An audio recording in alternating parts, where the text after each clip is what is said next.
Everyone, this is Sunil Jangra. तो आज का जो वीडियो रहने वाला है वो मोस्ट इंपॉर्टेंट रहने वाला है, क्योंकि इस वीडियो में हम करेंगे प्रीवियस ईयर क्वेश्चन करने वाले हैं हम, और वन शॉट की फॉर्म में हम करेंगे। ठीक है, वन शॉट की फॉर्म में हम करने वाले हैं एंड चैप्टर रहेगा हमारा अल्टरनेटिंग करंट। तो बड़े अच्छे ढंग से इसको ख़त्म करेंगे एंड एक बेस्ट वे में करने वाले हैं हम हमारी आज की इस क्लास को। तो जोश को हाई रखना एंड अगर चैनल को सब्सक्राइब नहीं किया सब्सक्राइब कर लेना एंड बेल आइकन को प्रेस कर लेना। तो फर्स्ट क्वेश्चन आपको आपकी स्क्रीन पर दिख रहा है। फर्स्ट क्वेश्चन में ये क्या पूछ रहा है आपसे कि आपके पास एक एसी सोर्स है और उसमें एक इंडक्टर लगाया गया है। ठीक है, तो आपको बताना है कि वहाँ पे जो एवरेज पावर है ओवर ए कंप्लीट साइकिल वो ज़ीरो कैसे होती है, ये आपको बताना है। ठीक है, तो देखिए पावर ज़ीरो कैसे बता सकते हो आप। फर्स्ट क्वेश्चन का फर्स्ट पार्ट हम कर रहे हैं। पावर कैसे बताते हैं, P इज इक्वल टू क्या होता है, V R M S I R M S cos five.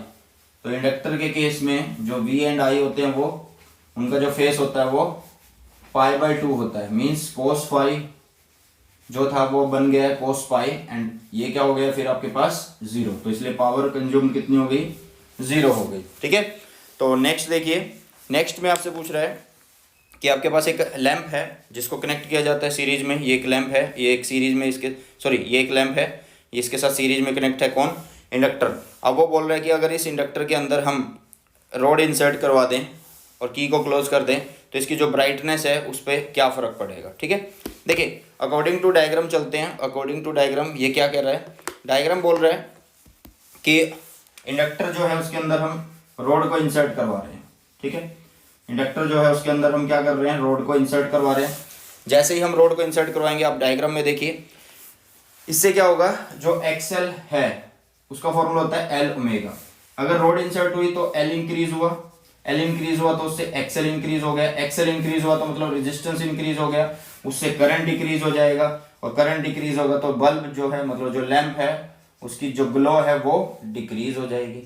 Clear है, हाँ जी। तो इसको हम कैसे करेंगे कि यहाँ पे क्या बोलेंगे कि जो इसकी ग्लो है लैंप की वो क्या हो जाएगी, डिक्रीज हो जाएगी। क्या हो जाएगी, डिक्रीज हो जाएगी। ठीक है, आई थिंक सबको क्लियर हो जाएगा ये। ठीक है, चलिए नेक्स्ट क्वेश्चन पर चलते हैं। नेक्स्ट क्वेश्चन आपको क्या दिया हुआ, सेकंड क्वेश्चन देखिए अब। What is the impedance of a capacitor of capacitance C in an AC circuit using source of the frequency n hertz. और ये क्वेश्चन जो आया है ये 2020 के अंदर आया हुआ क्वेश्चन है। ठीक है, तो देखिए यहाँ पे एक चीज आप क्या करनी है आपको, यहाँ पे ये आपसे पूछ रहा है क्या कि ये जो कैपेसिटर है उसका आपको इम्पीडेंस बताना है। जो कैपेसिटर है उसका आपको इम्पीडेंस बताना है। तो इम्पीडेंस कैसे बताते हैं, देखिए इम्पीडेंस सेकंड क्वेश्चन की अगर हम बात करें, जो Z होता है वही इम्पीडेंस होता है। ठीक है, और जो कैपेसिटर का रेजिस्टेंस होता है वो XC से होता है, जिसको हम लिखते हैं 1/C ओमेगा से। ठीक है, and 1/C omega is 2 pi frequency, and frequency कितनी दी उसने, 2 पाई, फ्रीक्वेंसी को बोला N, तो ये हो गया C, तो ये हो गया Z दिया। ठीक है, ये हो गया Z। तो आई थिंक सबको क्लियर हो गया होगा कि ये क्या चीज़ हुई, कैसे हमें इसे करना था, और ये क्वेश्चन आया था 2020 के अंदर। Next, define capacitive reactance, right it's SI unit. कितना सिंपल सा क्वेश्चन है, ये खुद से करिए, होमवर्क है आपका कि आपको डिफाइन करना है। एक तरह का रेजिस्टेंस होता है ये। ठीक है, एंड XC का फॉर्मूला क्या होता है, 1/C ओमेगा होता है। C कैपेसिटेंस होती है, उसकी यूनिट लिखिए, फ्रीक्वेंसी की जो होती है वो लिखिए और उसको इन्वर्स कर दो। ठीक है, तो यहाँ से आपकी आ जाएगी SI यूनिट।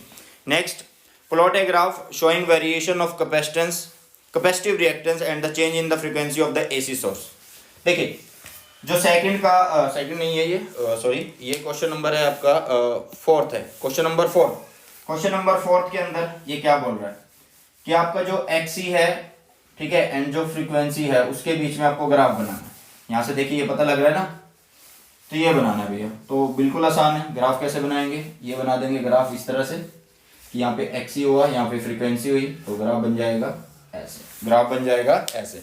तो क्वेश्चन नंबर 4 हो गया। ठीक है, एक बेस्ट वे में हम आसान तरीके से इसको कर रहे हैं एंड मैं हिंट देते जाऊंगा, कैलकुलेशन जो भी आंसर होंगे वो आपको खुद करने हैं। चलिए नेक्स्ट चलते हैं क्वेश्चन नंबर 5 पर। क्वेश्चन नंबर 5 में आपसे क्या पूछ रहा है, an AC source of EMF V is equal to V0 sin omega t is connected to a capacitor of capacitance C. Reduce the expression for the current I। मतलब यहाँ पे आपको क्या दिया हुआ है, इन्होंने V दिया हुआ है। ठीक है, आपसे क्या पूछ रहा है, ये C पूछ रहा है, आपसे क्या पूछ रहा है, ये C पूछ रहा है। इसको करते हैं। चलिए क्वेश्चन नंबर आपका है 5th, क्वेश्चन नंबर 5th है भैया ये आपका, ठीक है। चलिए तो क्वेश्चन नंबर 5th में क्या करना है हमें, क्वेश्चन नंबर 5th में एक कैपेसिटर दिया हुआ है, ठीक है, उसको एक एसी सोर्स से हमने कनेक्ट कर दिया, एक एसी सोर्स से हमने यहाँ पे कनेक्ट कर दिया, ठीक है।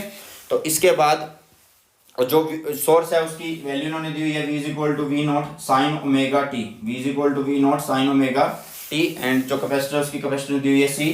तो ये आपको पूछ रहा है पहली बार में deduce the expression of the current flowing in it, तो करंट निकालना है आपको। तो सिंपल है भैया, c क्या होता है q by V, and q करेंगे तो cv हो जाएगा, एंड v की वैल्यू कितनी है v naught sine omega T, and current निकालना है तो i is equal to d q by d t करिए, I is equal to d q by d t करिए तो d by d t, and q कितना हुआ C V naught sine omega t हो गया, ठीक है, C V naught sine omega t हो गया।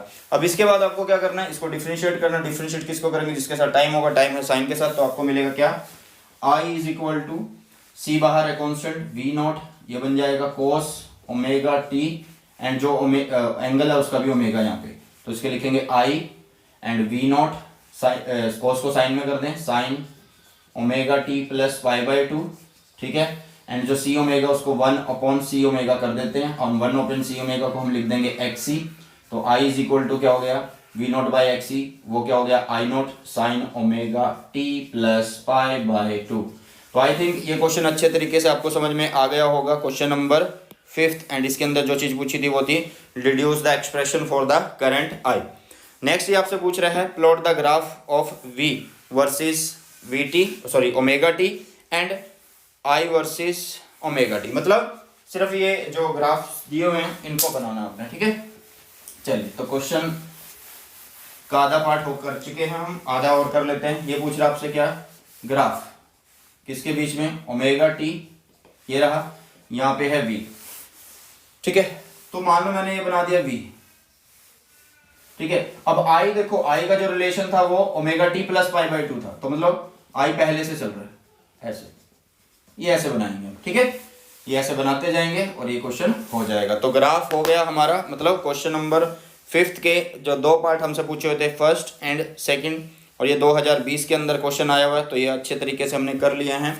क्वेश्चन नंबर 6 की तरफ मूव करते हैं। यहाँ पे आपको क्या दिया हुआ है, देखिए यहाँ पे आपको एक पूरा ग्राफ दिया हुआ है जिसमें 3 कर्व आपको दी हुई हैं, एक A दिया हुआ है, एक B दिया हुआ है एंड एक C दिया हुआ है, ये डॉटेड वाला, ठीक है।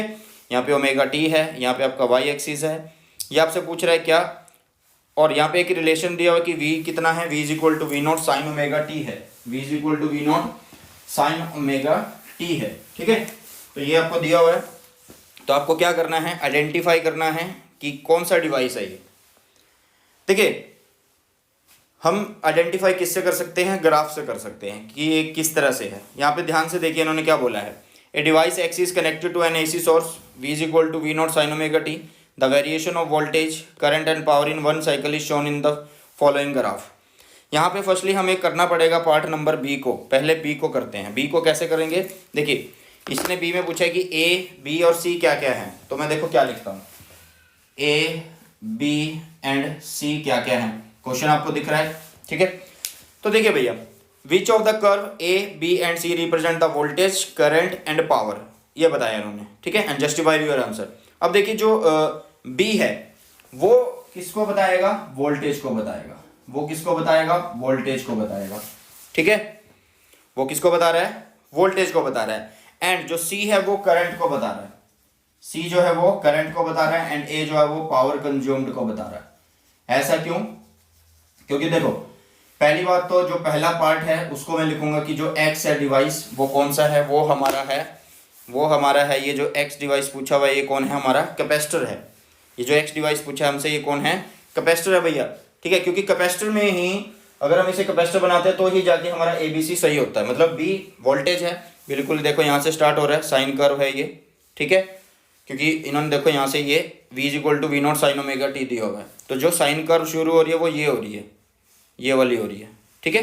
तो इसलिए b हुआ आपके पास वोल्टेज, और जो a है वो पावर कंज्यूम्ड है ओवर ए साइकिल, क्योंकि वो देखो यहाँ से ये एक साइकिल है, बस यहाँ पे ऐसे ये एक साइकिल है, लेकिन हमारा जो वोल्टेज है वो यहाँ से यहाँ तक पूरा एक साइकिल शो कर रहा है, ठीक है। तो क्लियर हुआ b कौन है, वोल्टेज, c लीड कर रहा है तो पहले से ही है, तो इसलिए c जो वो करंट हुआ, एंड a जो है हमारे पास वो पावर कंज्यूम्ड हुआ। तो इसलिए जो x है वो हमारे पास जो है x वो क्या है भैया, कैपेसिटर है। जो x है हमारे पास वो क्या है, कैपेसिटर है। क्लियर हुआ। चलिए तो पहले a और b हो गया। c की बात करते हैं। How does it's impedance very with the frequency of the AC source, show graphically. कितनी बार दिखाएं भैया, एक्स सी क्या होता है, 1/c ओमेगा होता है। तो मतलब 1/2 pi frequency c means X C, जो कि इम्पीडेंस कह सकते हैं हम कैपेसिटर का, डायरेक्टली प्रोपोर्शनल, इनवर्सली प्रोपोर्शनल है फ्रीक्वेंसी के।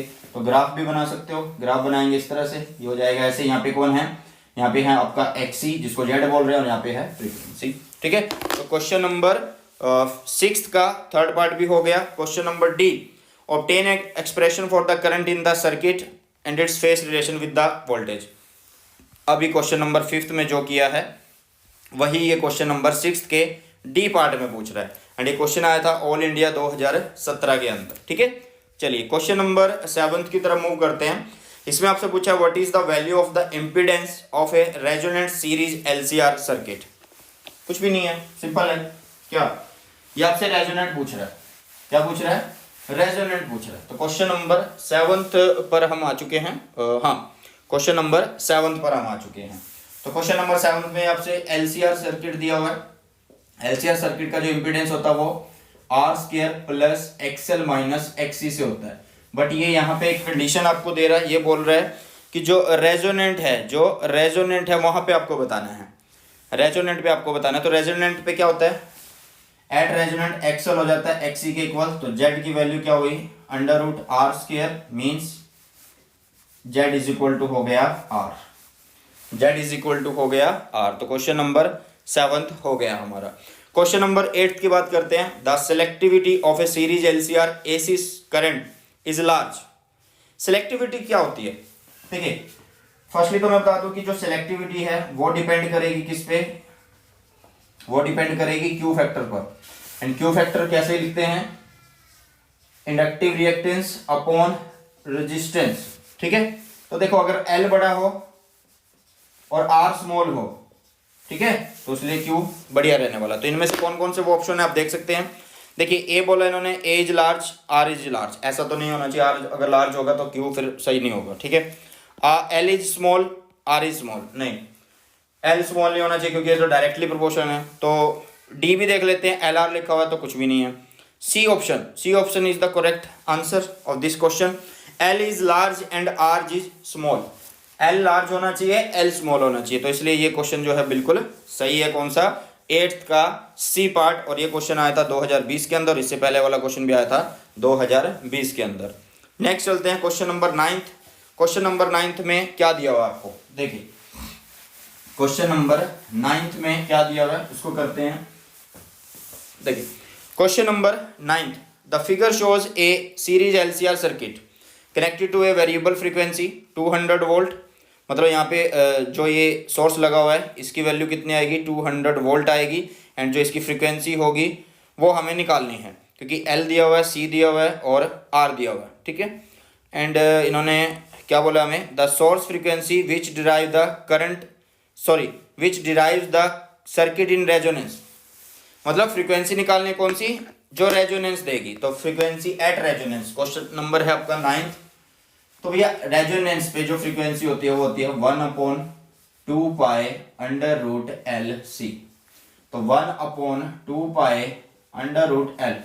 L कितना दिया हुआ है, L दिया हुआ भैया हमारे पास 50 milli henry, 50 milli 10-3। And C कितना दिया हुआ है, C दिया हमारे पास 80 माइक्रोफेराड, 80 माइक्रो मीन्स 10-6 फेराड। ठीक है। तो F आ जाएगा यहाँ से, इजीली आ जाएगा। ठीक है। क्योंकि उन्होंने बोला आपको क्या, आपको सोर्स ऑफ फ्रीक्वेंसी निकालना है कि जब आपका रेजोनेंस हो सर्किट में। हो गया। Quality factor of the circuit, ये और भी इजी है। सेकंड पार्ट देखिए 9th का सेकंड पार्ट, क्वालिटी फैक्टर आपसे पूछ रहा है। क्यू फैक्टर जो होता है वो होता है 1/R √L/C। तो सारी चीजें आपके पास गिवन है। ठीक है। पुट कर देना R की वैल्यू जो कि कितनी होगी, 40 हो जाएगी। पुट कर देना L की वैल्यू जो कितनी है, 50 मिली हेनरी है। एंड पुट कर देना किसकी, C की वैल्यू जो कितनी है, 80 माइक्रोफेराड है। तो इनमें पुट करेंगे और आपका आंसर आ जाएगा। ठीक है। चलिए तो क्वेश्चन आया था 2014 के अंदर एंड एक बेस्ट बढ़िया क्वेश्चन है ये एलसीआर के ऊपर। नेक्स्ट क्वेश्चन पर चलते हैं हम। नेक्स्ट क्वेश्चन दिया हुआ आपको, a 100 microfarad capacitor in series with a 40 ohm resistance is connected to a 100 volt 60 hertz supply, calculate the reactance. Calculate the reactance, reactance तो एक ही आएगी भाई। 10वां क्वेश्चन है और इसको करते हैं अच्छे ढंग से। देखिए क्वेश्चन नंबर है हमारा 10th। सॉरी ये तो एप्पल पेंसिल है, इससे कैसे लिखा जाएगा इस पे। क्वेश्चन नंबर 10th पर मूव करते हैं। इसमें दिया आपको 100 माइक्रोफैराड का कैपेसिटर है और पूछ रहा है आपसे रिएक्टेंस। तो एक्स सी पूछ रहा है, 1/c ओमेगा होता है, 1 ओमेगा की वैल्यू 2 पाई फ्रीक्वेंसी और सी 1/2 पाई इज 22/7। फ्रीक्वेंसी इन्होंने कितनी दी हुई है, फ्रीक्वेंसी देखिए इन्होंने दी हुई है कितनी, 60 हर्ट्ज, 60 हर्ट्ज दी हुई है तो 60 हर्ट्ज जाएगी। एंड सी इन्होंने दिया हुआ कितना, सी इज 100 माइक्रोफैराड, 100 माइक्रो 10-6। सॉल्व करिए, आपका एक्सी आ जाएगा। आपका क्या आ जाएगा, एक्सी आ जाएगा। अब ये एक्सी मतलब सिर्फ एक रिएक्टेंस पूछा था। अब सेकंड वाले में देखिए इंपीडेंस पूछ रहा है। इंपीडेंस पूछ रहा है, इन्होंने क्या क्या बोला, कौन कौन लगा हुआ है, एक कैपेसिटर लगा हुआ है, किसके साथ, सीरीज में लगा हुआ, किसके साथ, रेजिस्टेंस के साथ। ठीक है, तो मतलब अब जो आपका इंपीडेंस आएगा, मतलब जो सेकंड पार्ट है, आई थिंक सेकंड पार्ट होगा, हाँ सेकंड पार्ट है, वो क्या होगा, आर स्क्वायर प्लस एक्सी का स्क्वायर आएगा। तो आर भी आपके पास है जो कितना है, R is 40 and XC is, यहां से जो निकालेंगे हम उसकी वैल्यू पुट करेंगे, उससे आपका जेड आ जाएगा। ठीक है, तो क्वेश्चन नंबर 10th का फर्स्ट भी हो गया और सेकंड भी हो गया। चलते हैं maximum current in the circuit. Maximum current means I note पूछ रहा है ये, maximum current in the circuit. Maximum current क्या होगा, टोटल रेजिस्टेंस जो होगा। ठीक है, तो मतलब आई नोट अगर आपको निकालना है तो आपको वी नोट लिखना पड़ेगा और नीचे पूरा जेड लिखना पड़ेगा। तो वी नोट कैसे लिखते हैं, वी आर एम एस से और √2 से, यहाँ हो जाएगा जेड। तो जेड जो आप निकालोगे पिछले वाले से, ठीक है, देखो यहाँ पे जो ये सेकंड पार्ट पूछा था, ये वाला जो सेकंड पार्ट पूछा था ये इम्पीडेंस का, इसमें जेड निकलेगा। ठीक है, तो यहाँ पे जेड पुट करिए, वी आर एम एस यहाँ पे दिया हुआ कितना, 100 वोल्ट, 100 वोल्ट इंटू √2 और जेड जो आएगी वो लिखिएगा। ठीक है, ये 2 है और इससे आपका क्या आ जाएगा, आई नोट आ जाएगा। ठीक है, तो क्वेश्चन नंबर 10th भी हो गया हमारे पास, बड़े अच्छे तरीके से हमने कर लिया एंड एक बेस्ट वे में हम कर रहे हैं। और ये आया था क्वेश्चन ऑल इंडिया 2011 कंपार्टमेंट के अंदर। ठीक है, ऑल इंडिया 2011 कंपार्टमेंट के अंदर। क्वेश्चन नंबर 11th की तरफ मूव करते हैं। A resistor R and inductor L are connected in series to a source V is equal to V naught sin omega t. Find the peak value of the voltage drop across R and L. चलो कोई बात नहीं, कर देते हैं इसको।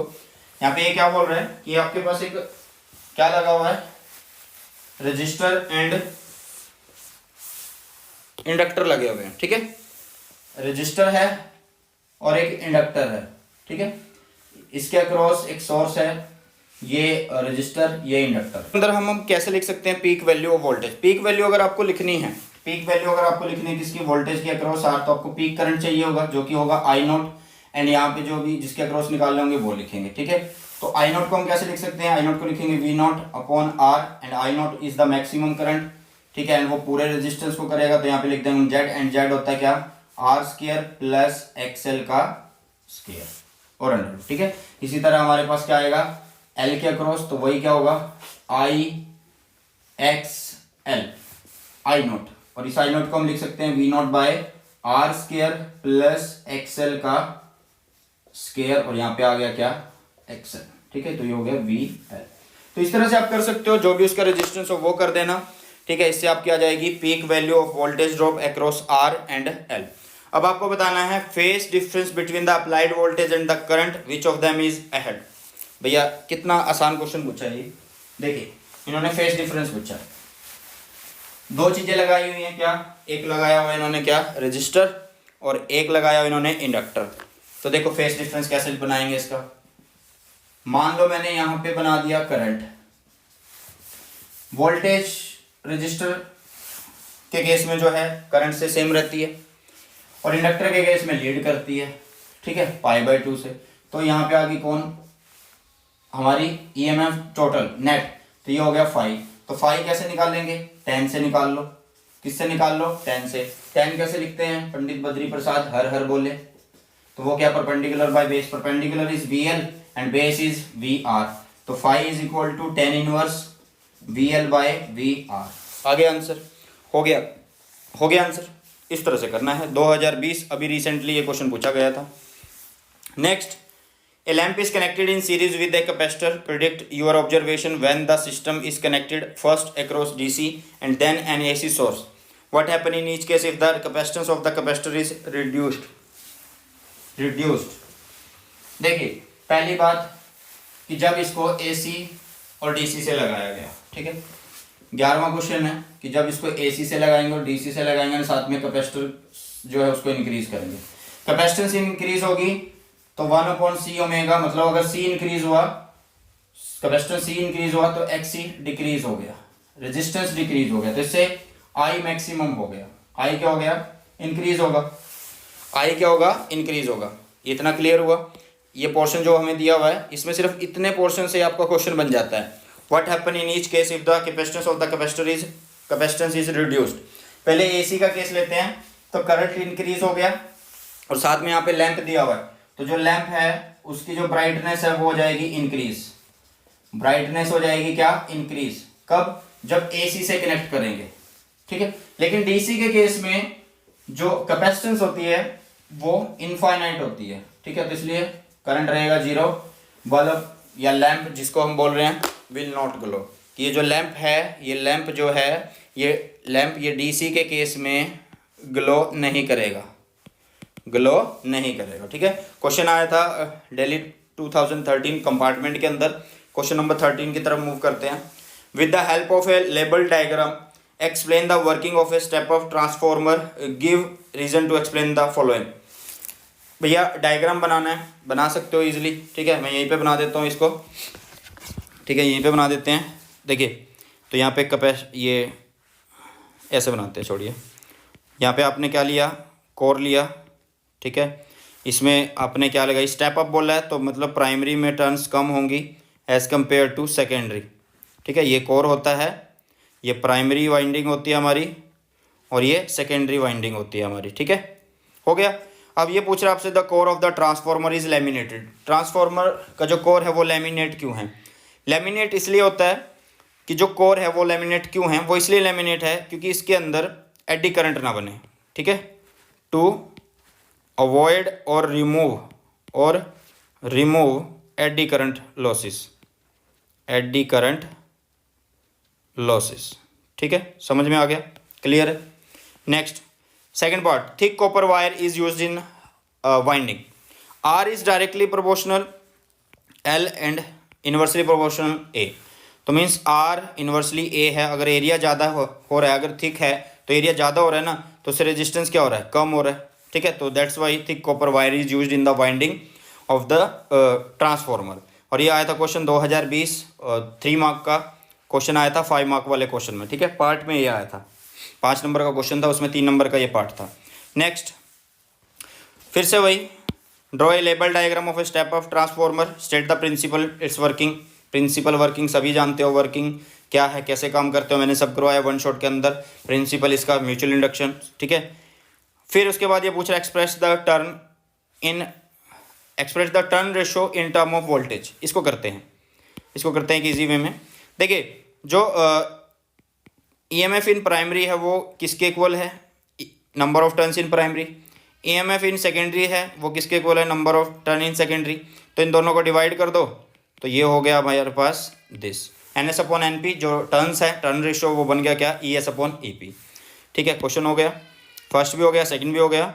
Third की बात करते हैं, find the ratio of primary and secondary current, मतलब प्राइमरी IP/IS निकालना, ठीक है, इन एन आइडियल ट्रांसफॉर्मर। इन्होंने आइडियल ट्रांसफॉर्मर बोल दिया है, तो आइडियल ट्रांसफॉर्मर में क्या करना होता है भाई। देखिए, आइडियल ट्रांसफॉर्मर में हम क्या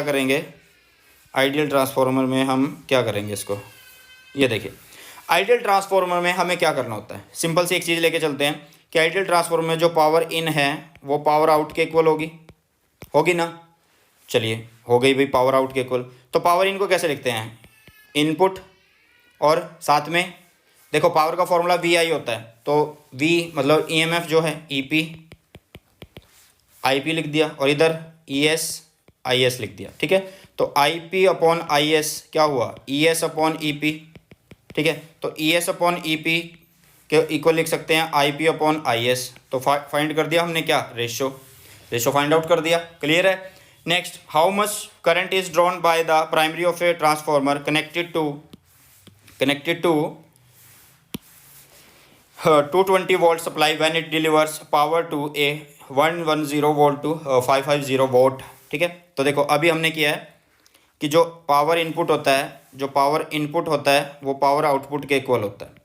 इसको हम कैसे लिख सकते हैं, ईपी लिख सकते हैं, और इसको पावर आउट तो दे ही रखा है 550 दे रखा है। एंड आईपी वो पूछ रहा है हमसे हाउ मच करंट ड्रॉन किस में से, प्राइमरी में से, मतलब वो आईपी पूछ रहा है। तो ईपी नीचे चला गया यहाँ पे, ये ईपी चला गया यहाँ पे, ठीक है। तो मतलब 550 और ईपी की स्टार्टिंग में कितनी ईएमएफ अप्लाइड है 220 वोल्ट, तो 220 यहाँ लगी, कट हो गया, ठीक है। इसको कट कर दो 5/2 हो गया, मतलब 2.5 एम्पियर हो गया, ठीक है। नेक्स्ट क्वेश्चन पे चलते हैं। नेक्स्ट क्वेश्चन है, ये छोटे छोटे क्वेश्चन है इसलिए मैं बोर्ड पे नहीं करवा रहा हूँ आपको, ठीक है। Laminated iron sheet are use to minimise dash current. इससे आसान क्वेश्चन क्या होगा, एडी करंट। क्वेश्चन आया था 2020 के अंदर, ठीक है। Why is the core of a transformer is laminated to avoid the energy loss due to the eddy current, हो गया। नेक्स्ट क्वेश्चन पे चलते हैं 17 पर। Mention the two characteristic property of the material suitable for making core of a transformer. तो ये simple सी बात है, इसका आएगा क्या कि लो रिटेंटिविटी होनी चाहिए, ये तो याद करनी पड़ेगी ना, ठीक है। एंड लो हिस्टेरेसिस लॉस होने चाहिए, ये दो चीज़ें होनी चाहिए, आपका बेस्ट रहेगा ट्रांसफॉर्मर। नेक्स्ट चलते हैं, what is the function of a step up transformer. ये आपको खुद करना है, बहुत आसान क्वेश्चन है। आसान है या नहीं है कि what is the function of a step up समझो कि अप करना है वोल्टेज को एट लो करंट। चलिए नेक्स्ट क्वेश्चन पे चलते हैं, बड़ा आसान क्वेश्चन है। इसमें आपको पूछा फ्रीक्वेंसी ऑफ द सोर्स। पहले देखिए V is equal to V0 sine omega t होता है हमारे पास। इस इक्वेशन को इस इक्वेशन के साथ कंपेयर करो, आपको क्या मिलेगा, हमें मिलेगा कि जो V0 है उसकी वैल्यू है 140 और जो ओमेगा टी है वो है 314t, मीन्स ओमेगा की वैल्यू है 314, ओमेगा इज 2 पाई फ्रीक्वेंसी। तो यहाँ से आपके पास फ्रीक्वेंसी आ जाएगा 314/2 पाई, फ्रीक्वेंसी ऑफ द सोर्स आ गया, ठीक है। RMS current through the register, ये रजिस्टर का केस दिया होगा। RMS current through the register, RMS current बोल रहा है ये, तो RMS करंट कैसे निकालेंगे, देखो IRMS पूछ रहा है, तो इसके लिए हमें क्या चाहिए, VRMS, ठीक है। एंड इसका जो भी रेजिस्टेंस होगा, रेजिस्टेंस नीचे लिख देंगे। VRMS को कैसे लिख सकते हैं, देखिए IRMS ये करंट पूछ रहा है तो इससे हम VRMS बोल देंगे ना, बट VRMS को कैसे निकालते हैं, VRMS is like this, V0/√2 और R यहाँ पे पड़ा है, तो V0 इज़ 140, √2 ये रहा, नीचे कितना आ जाएगा साथ में 50 ओम, तो वो आ जाएगा आपका IRMS, ठीक है। तो ये था क्वेश्चन नंबर आपका 19 इसका, ठीक है। तो इसी के साथ हमारा ये वन शॉट खत्म होता है और बहुत सारे क्वेश्चन हमने इसमें किए, प्रीवियस ईयर क्वेश्चन बहुत जल्दी कर लिए, ठीक है। एक सिंपल वे में कर लिए एंड एक बेस्ट वे में कर लिए। इसी तरह से हम नेक्स्ट चैप्टर का भी जल्दी से वन शॉट लाएंगे, बट एक चीज़ है भैया, अगर आप सपोर्ट नहीं करोगे फिर मन नहीं करता ऐसे वीडियो बनाने का, ठीक है। तो ज़्यादा से ज़्यादा सपोर्ट करा करो ताकि वीडियो बनाने का जल्दी मन करे फटाफट, ठीक है। तो चलिए इसी के साथ सबका धन्यवाद and happy new year to all my dear students. Good luck आपको आपके एग्ज़ाम के लिए, कि आपका नया साल जो हो बढ़िया हो, इसमें आप अच्छे से पढ़ें, अच्छे से तैयारी करें। इसी तरह से आप सपोर्ट करते रहिए एंड शेयरिंग करते रहिए चैनल की वीडियोस की। तो मिलते हैं हमारी नई वीडियो में। Thanks for the watching, God bless you all, have a nice day.